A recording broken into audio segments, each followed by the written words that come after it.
Olá, muito boa noite para você. O Link Espírito Santo Retrospectiva 2017 desta terça-feira está começando. Durante essa semana, estamos apresentando os fatos que mais marcaram este ano aqui no Espírito Santo. E a retrospectiva aqui na Record News é diferente. É uma retrospectiva comentada, sempre com a presença de um especialista sobre o assunto do dia aqui no estúdio. Hoje vamos falar sobre economia e desenvolvimento. O Link Espírito Santo está no ar.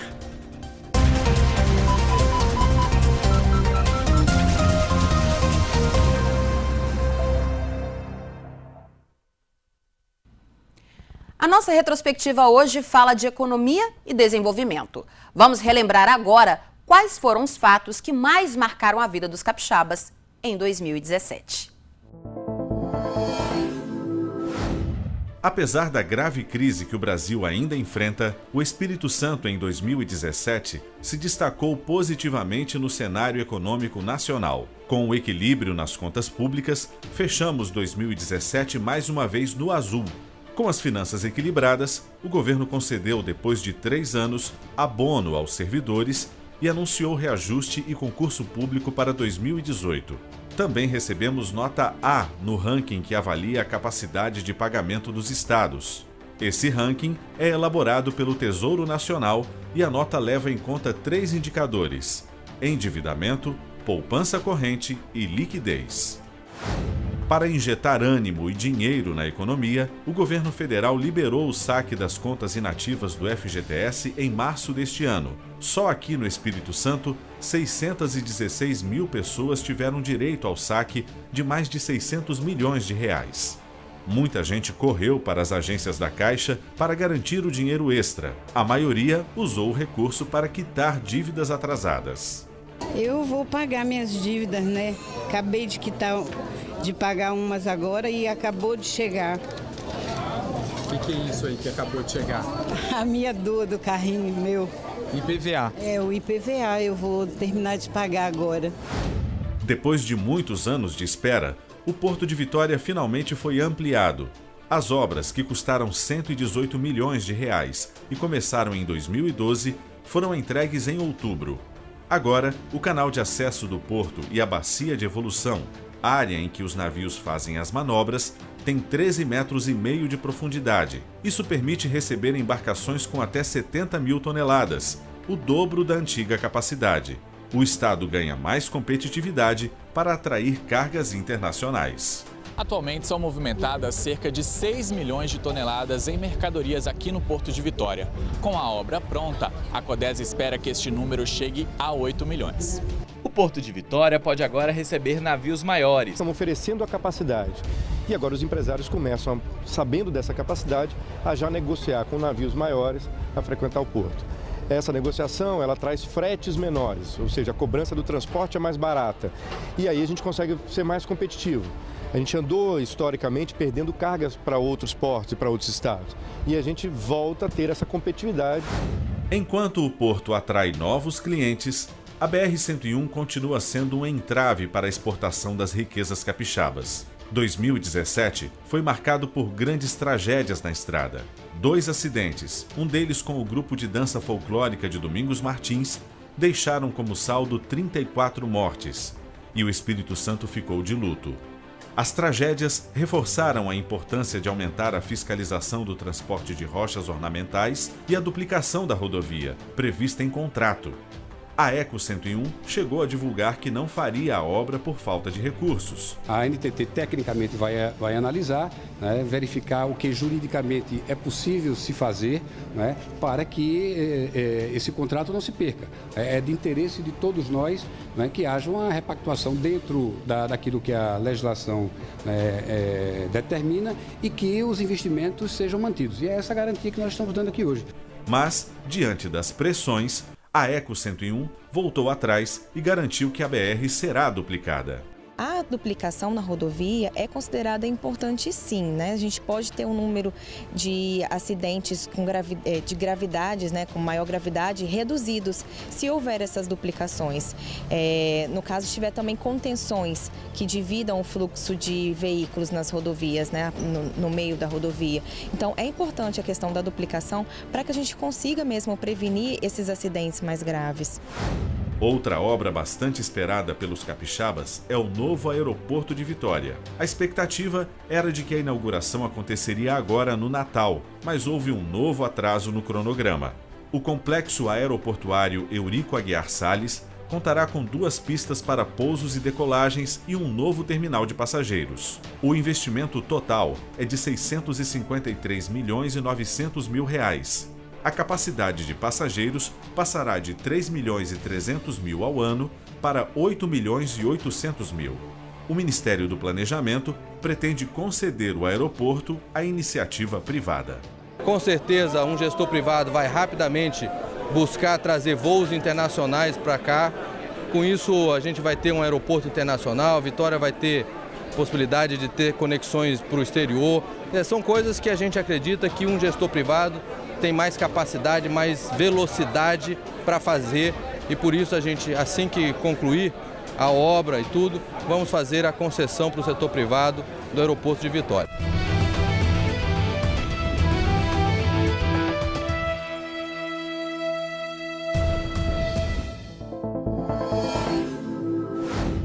E o nosso convidado de hoje para analisar os principais fatos da economia e do desenvolvimento em 2017 é Aridelmo Teixeira, presidente da ONG Espírito Santo em Ação. Aridelmo, mais uma vez, bem-vindo ao Link. Nós que agradecemos a oportunidade. Bom, dentro de todo o cenário que se previa para 2017, como é que a gente pode analisar esse ano? Foi um ano ruim ou foi o ano que o Brasil realmente começou uma retomada do seu desenvolvimento, da sua economia? Bom, o grande ensinamento do ano foi que nós começamos pela primeira vez na nossa história, a economia real ela começa a ter vida própria, se descolando da questão política. Nós conseguimos aprovar uma modernização da legislação trabalhista no Senado Nacional, que achava-se que seria impossível. Conseguimos um novo regulamento na questão dos gastos públicos, controle das contas.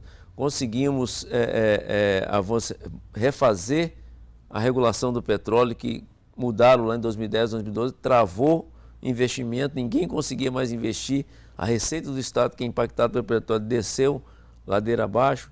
Estamos tentando recuperar os danos causados no setor elétrico. Então, ou seja, apesar dessa turbulência, a economia foi achando os seus caminhos, né? E conseguimos aí nos aproximarmos de um cenário melhor. Essa mudança também foi puxada por alguns governos estaduais que conseguiram antever esse problema e convocou a sociedade a fazer um caminho diferente. Um Estado ajustado, com segurança jurídica, na sua forma de atrair investimento, o Espírito Santo, comparando isso com uma corrida de rua, né, onde tem sempre aquele grupinho, a elite sai lá na frente para correr, tem aquele grupão de trás. O Espírito Santo está na elitezinha da frente, então primeiro a sair. Você tem muito mais chance de fazer essa caminhada e conquistar novos triunfos para o nosso Estado. Bom, a gente vai agora para um rápido intervalo. Daqui a pouco a gente continua a nossa conversa sobre a economia e o desenvolvimento do Espírito Santo e do país no ano de 2017 e também o que a gente pode esperar para 2018. Então não sai daí que o Link Espírito Santo volta já.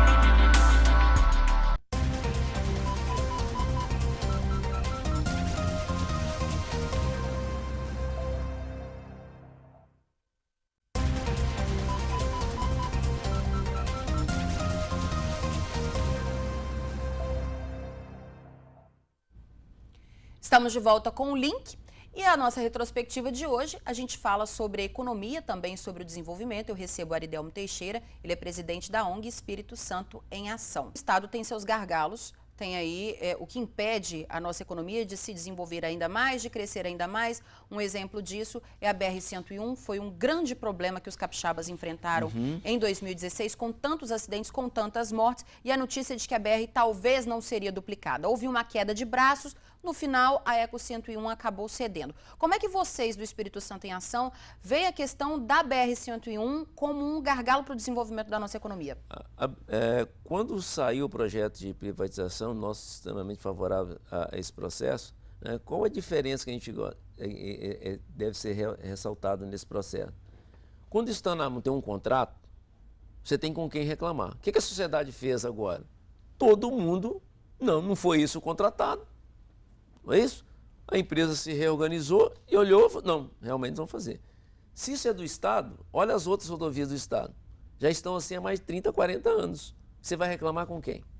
Ok? Então, a possibilidade de ter com quem reclamar é o grande atributo de quando você faz uma concessão. Tipo, a sociedade tem o poder judiciário, tem a sociedade civil organizada, nós trabalhamos nesse processo e teve convencimento.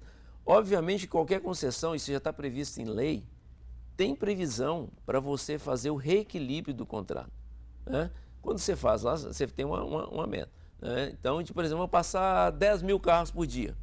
Por uma crise econômica, cai para 5 mil carros. Poxa, é um ponto de insustentação do contrato. Já está previsto, você pode ir lá. Então, fazer a negociação, não é, mas o mais importante é que a sociedade cobrou o contrato que ela tinha feito, ela deu uma concessão, e como não estava sendo cumprido, ela não aceitou o novo acordo, foi repactuado, a empresa voltou a fazer o que estava previsto. Esse é o grande erro. Mas nós temos outros gargalos. Né? Mas nós tivemos algumas conquistas nesse período também. O Porto de Vitória, apesar dele não ser o porto moderno esperado pelas nações, eu sei. Não que a gente almeja. Isso, né? Ele não é, mas ele ganhou uma sobrevida. Isso não pode nos deixar dormindo. Muito pelo contrário. Essa sobrevida é o tempo necessário para a gente achar outro lugar para fazer outro ponto. E o conceito que o Espírito Santo Ação defende é um conceito moderno, inspirado dos melhores portos do mundo, que é o da plataforma logística. E nós já temos um espaço desse. Se você for aqui para Aracruz, do lado aqui, você já tem portos que possam carregar qualquer tipo de carga.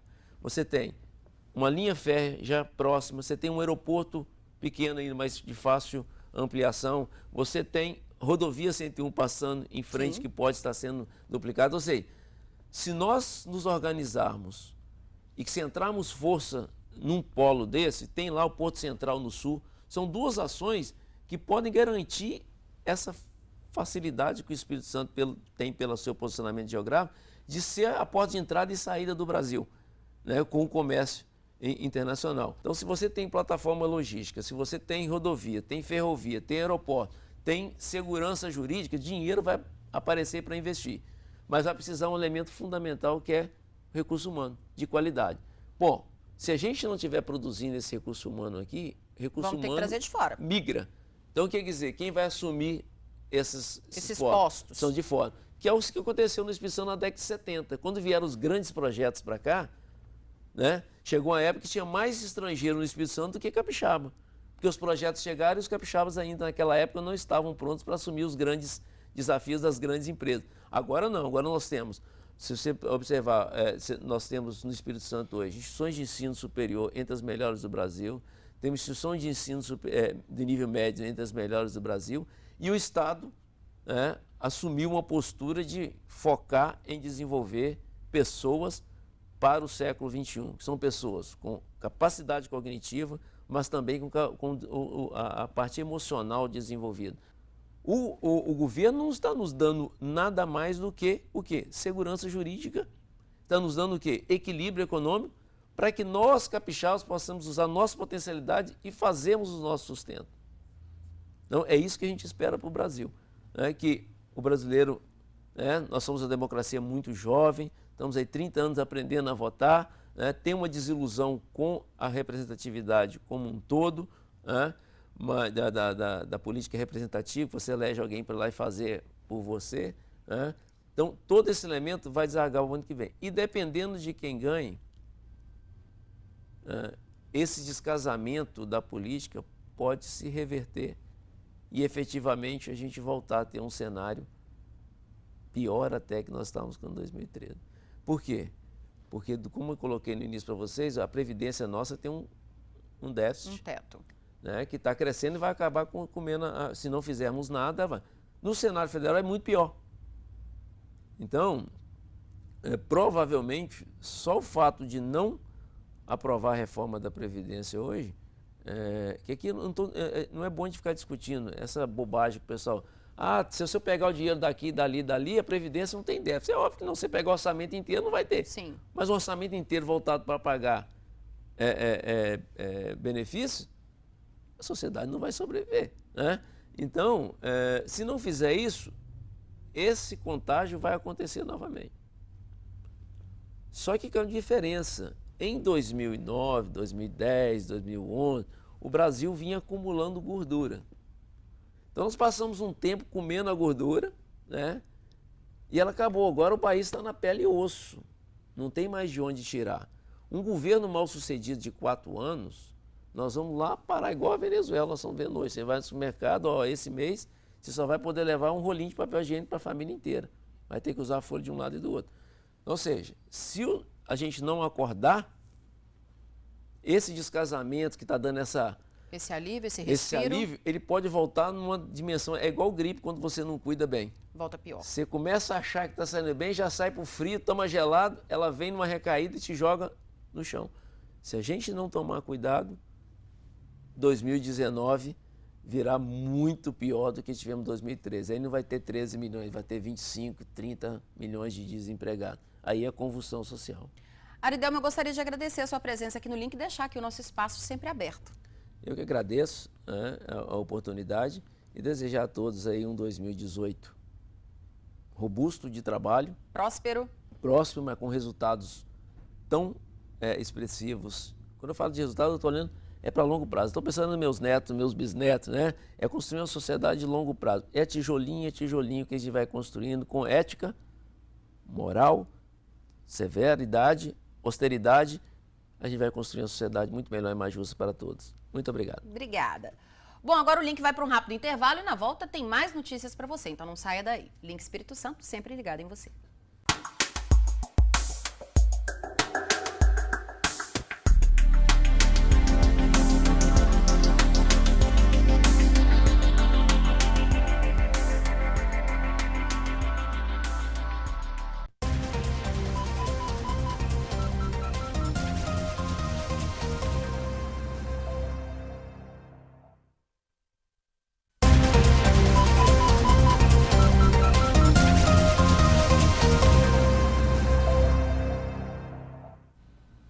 Estamos de volta com o Link e agora vamos às notícias do dia com o Sérgio Rangel. Oi, Sérgio, boa noite para você.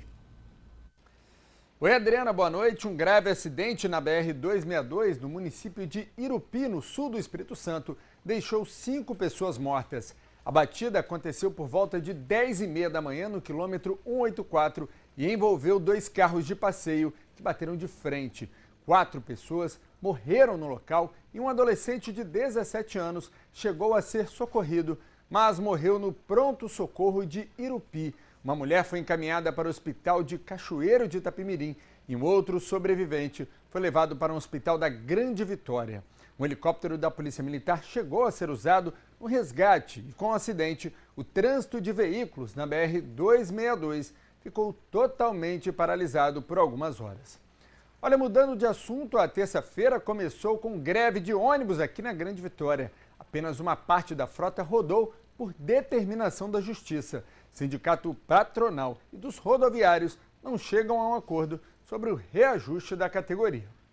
Depois do Natal, quem precisou utilizar o serviço de transporte público teve que esperar. A dona Ismar só conseguiu chegar no terminal depois de uma carona. Cheguei no ponto, os ônibus já tinham passado. Aí só estava descendo para São Torquato. Aí eu estava esperando vindo para o terminal do Ibis. Só que o terminal do Ibis não veio nenhum.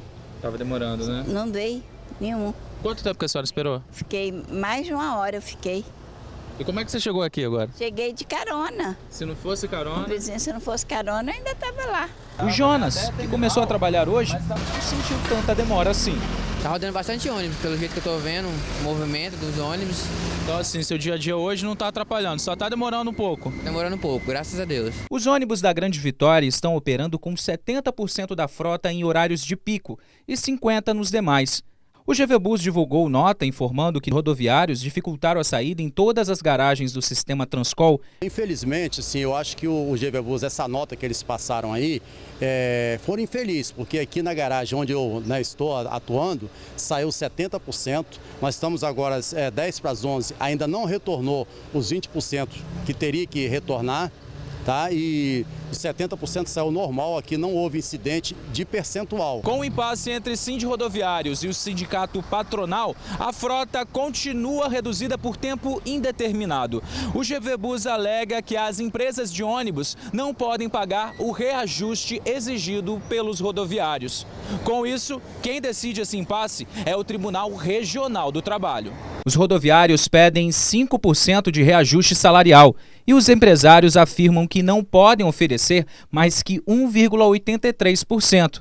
Na última semana, os ônibus chegaram a anunciar paralisação, mas tiveram que rodar normalmente após uma liminar impor que a circulação fosse normal até esta terça-feira.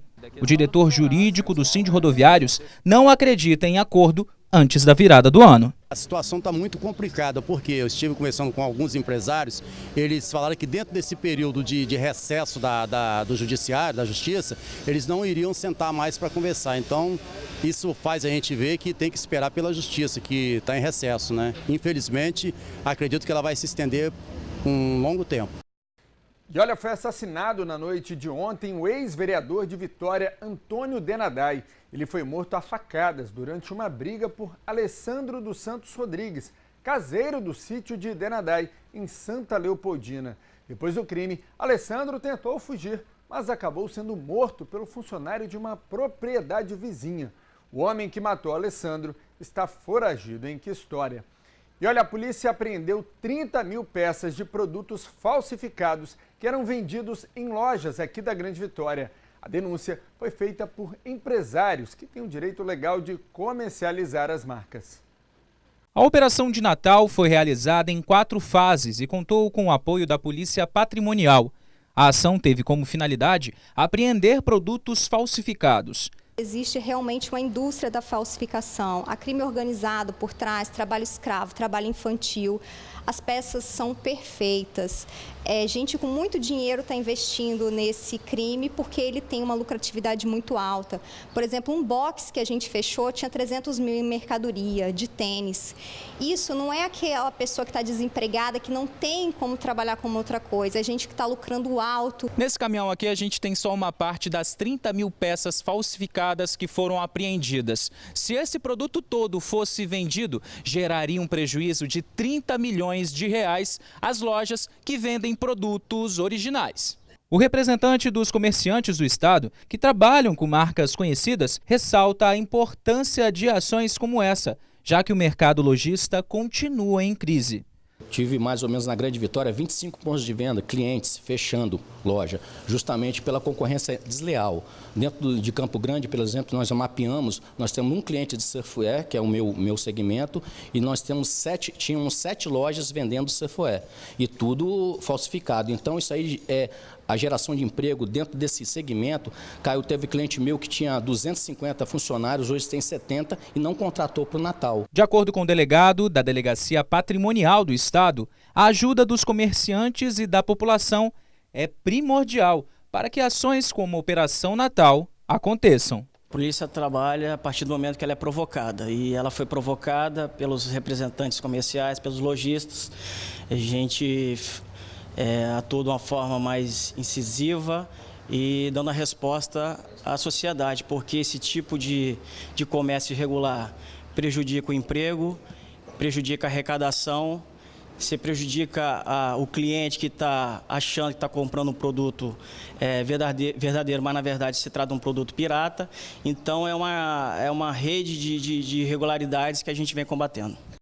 Os produtos apreendidos serão destruídos. Adriane, como os vimos aí na nossa retrospectiva, a inauguração do novo aeroporto de Vitória ficou para o ano que vem.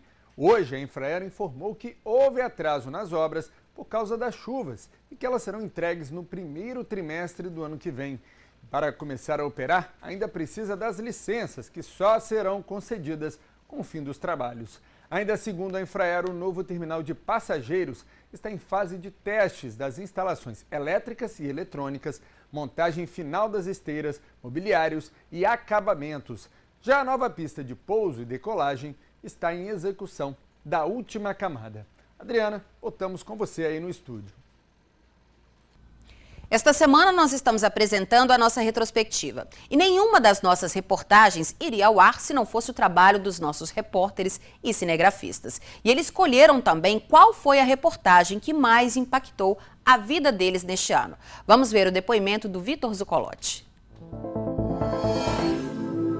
Vitor, o que mais te marcou nesse ano de 2017 no seu trabalho aqui na Record News? O que mais me marcou foi aquele acidente envolvendo, né, um grupo de dança folclórica lá de Domingos Martins, né, pessoas jovens e que acabaram morrendo por conta de um acidente, mais um acidente na BR-101, né, onde imprudência estava ali junto, mais um caminhão de rocha ornamental levando mármore. Então, aquele acidente para mim foi uma coisa bem impactante, porque eu sabia que a partir do momento, desde o início do acidente, né, desde quando aconteceu, até o desenrolar, por conta da questão de fogo, corpos carbonizados, a gente sabia que ia demorar, ia ser uma coisa sofrida, que a gente ia ter que acompanhar desde o início. O acidente foi no domingo. O primeiro contato que você teve com a história mesmo foi na segunda-feira, quando você chegou para trabalhar. Como é que foi o seu dia? Como é que foi essa segunda-feira para você? Pois é, na realidade eu já sabia que a segunda-feira ia ser uma segunda-feira intensa, então eu já cheguei preparado, já munido daquelas imagens que a gente teve que assistir durante o domingo todo pelas redes sociais, e já sabendo no aguardo, né? Será que a gente conseguiria falar com algum familiar? Que horas que esses corpos chegariam até o DML, né? Aqui no Departamento Médico Legal de Vitória, e ao mesmo tempo preocupado em conseguir e não perder essas informações, mas também com muito receio de como chegar até o familiar, porque eles também teriam que ir até o local, alguns, para poder coletar algum material para fazer o exame de DNA para reconhecer esses corpos, né, que, como eu disse, carbonizados, ia demorar, né, para chegar a isso. E o que te marcou mais na cobertura dessa tragédia, Vitor? Eu acho que o que me marcou mais foi o desenrolar dessa história. Primeiro foi uma missa de 7º dia, onde a gente foi lá no domingo para poder mostrar essa missa e saber que os familiares lá estavam relembrando de pessoas, só que eles ainda não tinham enterrado essas pessoas. Estava no aguardo ainda de identificação do corpo, dos corpos, né? E sentir a emoção de todo mundo e tentar ficar imparcial, tentar não se envolver tanto na história, o que foi meio que impossível, porque o Espírito Santo se envolveu com essa história e a gente viu uma cidade de luto.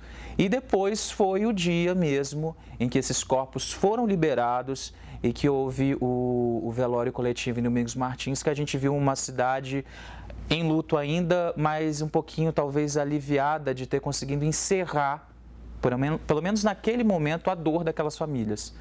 Vitor, hoje quando você vai para a BR-101 fazer uma reportagem, você vai com um outro sentimento? A gente vai para a BR-101 com medo, porque assim como essas pessoas, esses jovens foram vitimados, mesmo a gente não trabalhar, pode acontecer alguma coisa. E a gente vê muita imprudência dos motoristas, imprudência de pedestre, a gente vê imprudência, não só imprudência, mas a gente vê também que aquela BR precisa ser duplicada e precisa mudar. Então, o sentimento como jornalista é que a qualquer momento você pode flagrar alguma coisa acontecendo, a qualquer momento, por mais que o seu motorista, o seu cinegrafista tenha o zelo na direção, pode acontecer alguma fatalidade, mas a qualquer momento você vê ali que podia ser melhor e não está.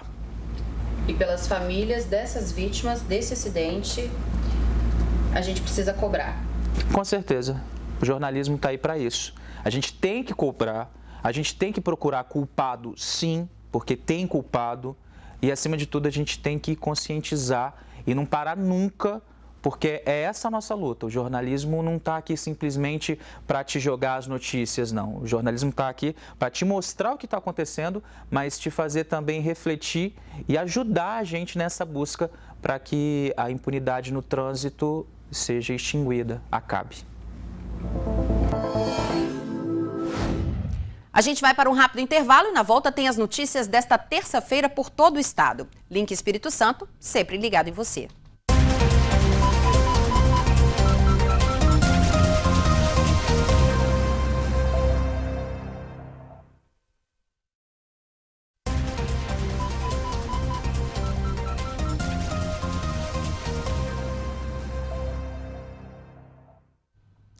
Agora a gente faz o nosso giro pelo estado com outras notícias desta terça-feira.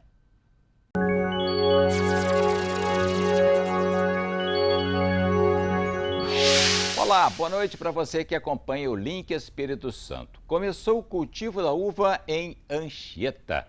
E o repórter Samuel de Fraga e a cinegrafista Edith Vanina foram conhecer o trabalho de um produtor em Alto Joeba, que vem fazendo sucesso no mercado da região. Alto Joeba é uma pequena comunidade que fica entre os municípios de Anchieta e Alfredo Chaves. E é nessa propriedade de muito verde que seu Vettorazzi cultiva as uvas Niágara Rosada e Isabel Precoce. São 5.000 metros quadrados. Ele era produtor de café e banana com o irmão e decidiram mudar de ramo. Primeiramente porque o outro tipo de comercialização de frutas está defasado. Hoje a banana aqui está custando R$4 a caixa. E a gente vende a uva a R$7 o quilo. Então porque também a gente vai ficando mais velho, né? A gente não tem mais aquela coisa de subir e descer carregado morro com carga para cima e para baixo que nós fazíamos antigamente. Meu irmão já está aposentado e eu já estou no caminho.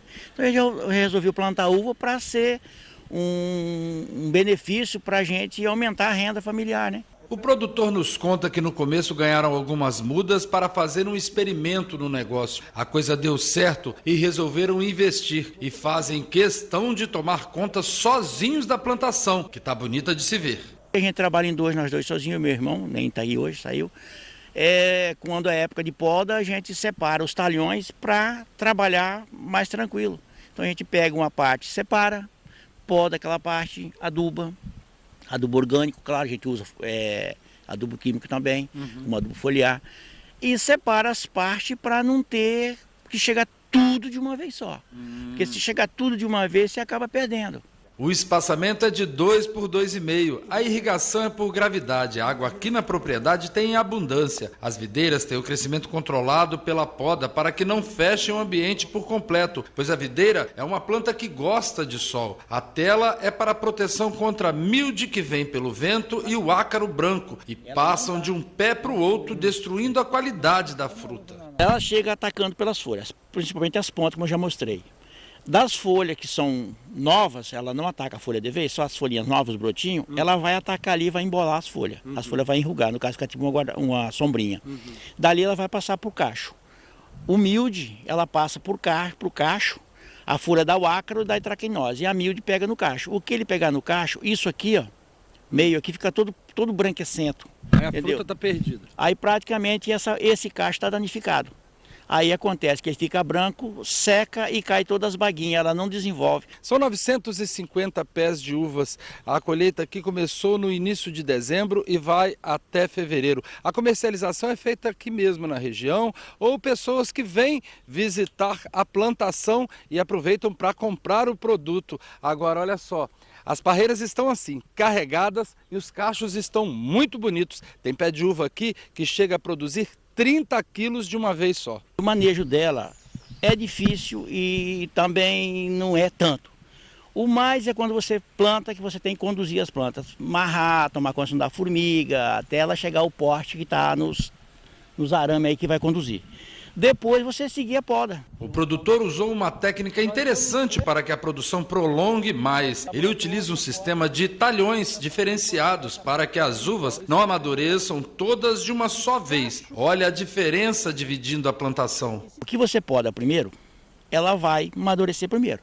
Podamos na meada de agosto, no início de setembro, meada de setembro, final de setembro e início de outubro. Então, nesses talhões que nós fizemos, 5, nós temos 5 produção de uva, nós temos 5 maturação diferentes. Então nós vamos ter uva em dezembro, uva em janeiro, até a meada de fevereiro, se Deus quiser. Ele optou pela Niágara Rosada por ter melhor valor comercial e a Isabel por ser mais interessante. As uvas aqui são vendidas a quilo. São 120 dias da poda até a maturação. O manejo não é fácil, dá trabalho, mas o lucro numa boa produção e de qualidade é certo. O terreno de seu Vettorazzi também ajuda muito. Nós viemos fazendo análise do solo e calcareando. O ano passado nós calcariamos só ao redor dos pés, esse ano nós não usamos nenhuma grama de calcário, porque a análise que fez já estava com o calcário de acordo para cortar a acidez. E o adubo orgânico, que é o esterco de galinha, a gente coloca a média de 6 a 7 kg cada pé, e usamos também o fertirrigação, que você usa na bomba, aplica nos pés, que é um adubo muito bom que nós começamos a usar esse ano. Então aí isso aí já vimos o resultado que deu. E do litoral sul, vamos agora ao noroeste do estado com as notícias de Colatina.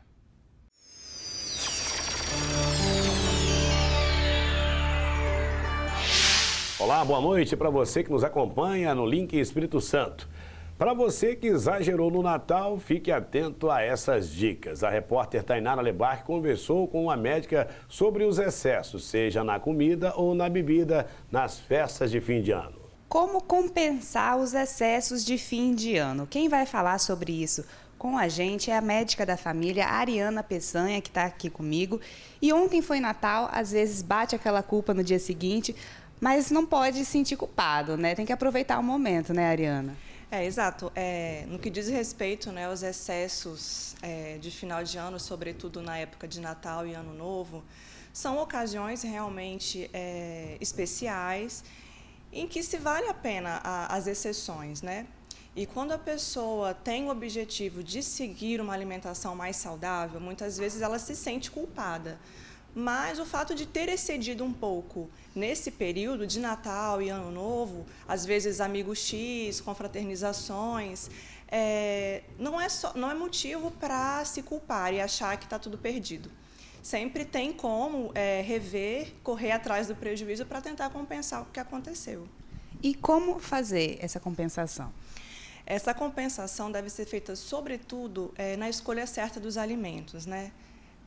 Eu vi um meme ontem na internet que ainda falava, né? O que prejudica não é entre o Natal e o Ano Novo, mas entre o Ano Novo e o Natal.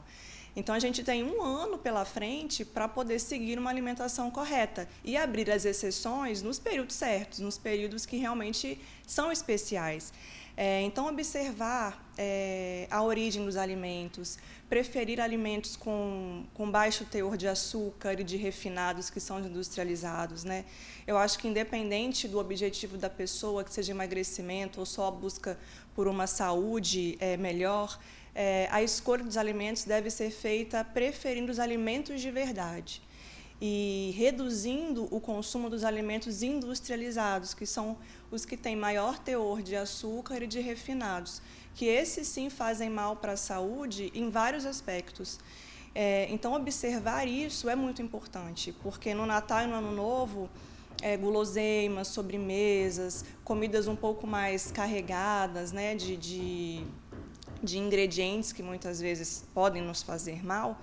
Então, a escolha certa depois desse período é o que realmente vai fazer com que nosso organismo volte a funcionar de uma forma saudável, de uma forma melhor. E o excesso de bebida alcoólica? Beber bastante água ajuda depois? Sempre beber bastante água é fundamental, diariamente, sobretudo no calor que a gente tem na nossa cidade. Então, independentemente de bebida alcoólica ou não, o consumo de água, de ingestão de água diário deve ser alto, deve ser bom. E a bebida alcoólica, por si só, também traz prejuízos. Então, caso tenha excedido, beber água é fundamental para se manter hidratado, o corpo hidratado. Evitar, né? Claro que não dá para evitar todos, mas os malefícios do excesso de álcool. Então, é importante se hidratar, sim. E para as crianças que comem muitos doces, muitas guloseimas também, tem que ficar atento à alimentação delas no pós-festa, né? Sim, muito importante a questão das crianças, porque elas aprendem a comer conosco, né? Então, são os hábitos da família, os hábitos dos pais que vão influenciar nos hábitos da criança.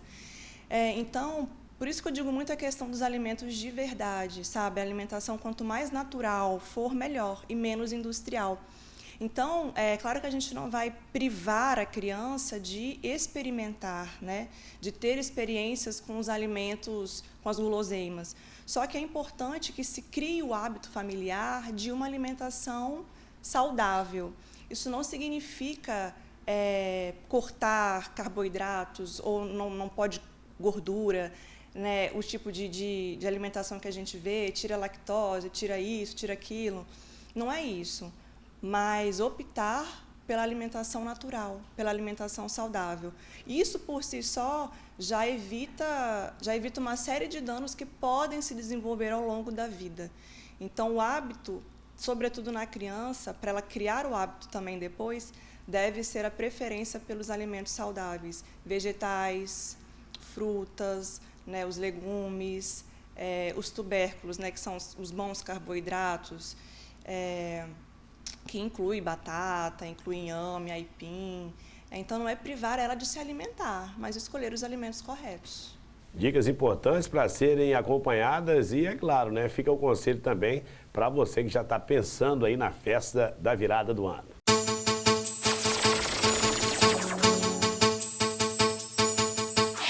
No Link Espírito Santo, nos destaques de São Mateus, nós temos o prazer de receber aqui essa atleta mateense, Milza Novaes. Milza Novaes é uma comerciante que virou atleta e é campeã. Olha, ela é campeã aqui no estado do Espírito Santo, sul-americano, brasileirão, mundial e pan-americano. Ela vai contar essa façanha que começou neste ano de 2017. Milza, prazer receber você aqui no Link Espírito Santo. Me conta como é que surgiu esse desejo de fazer esportes e ser campeã. Eu comecei, né, treinando bastante em academia e tal, e aí eu sempre via, né, as pessoas competindo e me chamava a atenção o levantamento de peso, sempre me chamou a atenção o levantamento de peso. Aí eu procurei o Charlie, né, e comecei a competir e gostei, estou conseguindo, né, estou indo, já ganhei vários, né, então eu estou super feliz com o meu resultado. Qual foi o último campeonato que você disputou? Pan-americano na Argentina. Disputou na Argentina e foi campeã. Fui campeã. Agora, você me falou que começou a treinar nesse ano de 2017, começou a competir nesse ano de 2017, e esses resultados aí, você esperava tudo isso? Eu não esperava tudo isso, assim, não, né? Ganhar primeiro sempre, eu não contava com isso, mas eu fui treinando, o Charles me ajudou pra caramba, ficou me ajudando, né? Então, eu tive esse resultado. Como é que você consegue conciliar? Porque você é comerciante, né? E você também faz o seu trabalho, tem que ir para a academia, tem que treinar. Como é que você concilia tudo isso? Tem que colocar tudo na agendinha, tudo certinho, né? Levantar cedo, vai para o trabalho, e não esquece que 5 horas tem academia, tem que ficar focado o dia todo, o tempo todo ligado, para não falhar. E dieta também, né? Tem uma alimentação especial? Tem alimentação que eu faço lá no meu trabalho mesmo, alimentação, como tudo certinho, para quando chegar à tarde treinar e tiver força, né, energia suficiente para treinar. Agora, uma pergunta que eu gostaria de fazer, talvez até por curiosidade também das pessoas que estão em casa, em relação ao cardápio de um atleta, né? O que você consome diariamente? Eu como bastante batata doce, clara de ovos, aipim. Eu tiro, assim, essas coisas de massa, essas coisas eu não como, né? Então, salada, eu como bastante salada. É coisa de atleta mesmo, um mundinho lá de só comida fitness mesmo.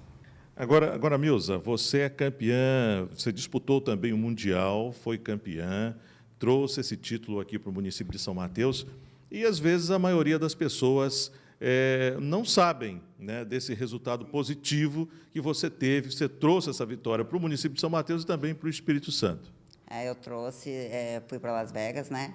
Disputei lá o Mundial e ganhei em primeiro lugar levantamento terra, supino, aí trouxe 2 medalhas de ouro e 2 de bronze. Agora vamos falar sobre o levantamento terra e o supino, para o pessoal de casa entender. O que é o levantamento supino? O supino é aquele que você deita e levanta a barra na direção a esticar o braço, né, e desce até no peito e sobe, coloca na base de ferro, né? Guarda. Terra. Terra, você pega ele no chão e fica em pé. Pega ele lá no chão e sobe e fica retinho, assim. Aí o juiz manda descer e guardar peso no chão. Agora, geralmente a gente vê muitos homens praticando esse tipo de esporte. Você, uma mulher, né, você é uma mulher que está disputando o esporte, está sendo vencedora. Qual o incentivo que você daria para as mulheres que estão nos assistindo? Porque as mulheres acham assim, nossa, é peso demais e tal, mas não é, não, vai treino, você vai treinando e também é gostar, né? Não tem como você fazer uma coisa que você não gosta. Eu sempre gostei, então, tipo assim, se gostar um pouquinho, vai tentar, né? E a família? Como é que é a sua família no apoio ao seu trabalho? Apoia muito, meus filhos me apoiam demais, graças a Deus. Inclusive, agora no Pan-Americano, eu falei, não vai dar, e eles, não, você tem que ir, sabe? Me ajudou pra caramba, você tem que ir, mamãe, não para, não vai, é a última do ano, você tem que ir desse jeito, né? A gente vê muito atleta reclamando que, às vezes, deixa de participar de uma competição porque não tem apoio por parte dos patrocinadores, ou seja, prefeitura, governo, enfim. Eu estou com dificuldade nisso aí mesmo, para os Estados Unidos eu que paguei tudo e tal. Tive a ajuda dos amigos, né, que me ajudou. E para a Argentina eu não ia. Falei, não vou, porque eu não tenho condição, mas aí juntou os vereadores, o prefeito, fizeram uma reunião lá, e a prefeitura, a passagem, me custou a passagem, né, para viajar aérea. Bem, mais notícias de São Mateus e de toda a região, você acompanha no rsim.com.br.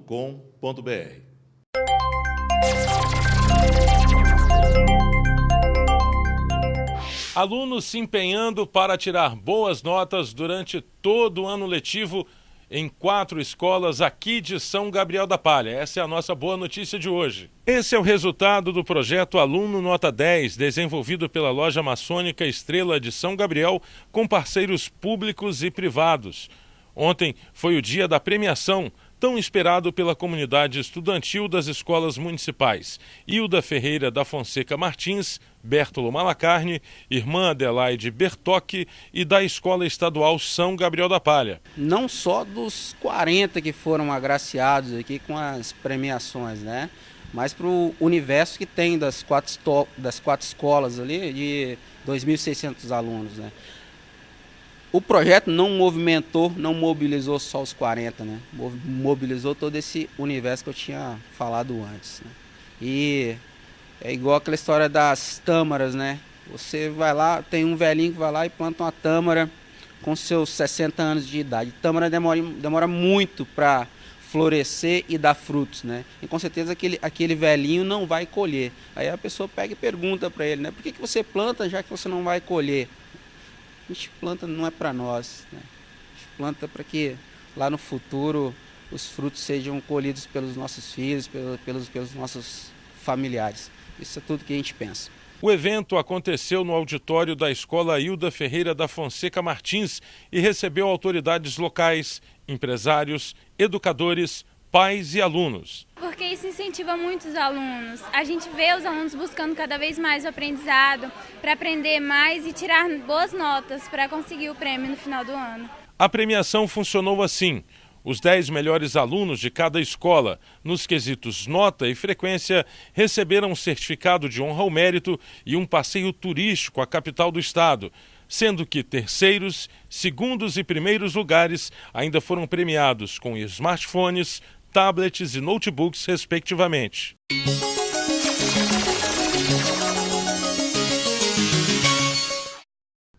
O Link Espírito Santo de hoje fica por aqui. Uma ótima noite para você e a gente volta a se encontrar amanhã. Eu espero por você, hein? Record News, informação para você crescer.